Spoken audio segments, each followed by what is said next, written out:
Здравствуйте, мы находимся в клинике зрения Воронеж. Представьтесь, пожалуйста. Здравствуйте, Ушков Роман Андреевич. Откуда вы к нам приехали? Я приехал из города Старый Оскол. Сколько вам лет?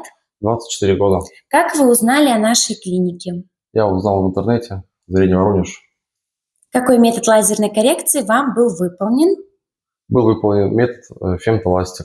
Как вы себя чувствуете в целом сегодня? Хорошо, глаз видит хорошо. Какое зрение у вас было до операции, какое зрение у вас на данный момент? Было зрение у меня -2 на правом глазу и стигматизм. Вот сейчас зрение проверяли, все хорошо, 100%. Что помогло вам чувствовать себя увереннее и спокойнее при подготовке к операции? Родственники поддерживали. Довольны ли вы результатом? Да, доволен, благодарен коллективу, что грамотно поднеслись к делу. Хорошо все сделали, качественно, добрый, вежливый персонал, все понравилось. Благодарим вас за отзыв, будем ожидать на следующих осмотрах.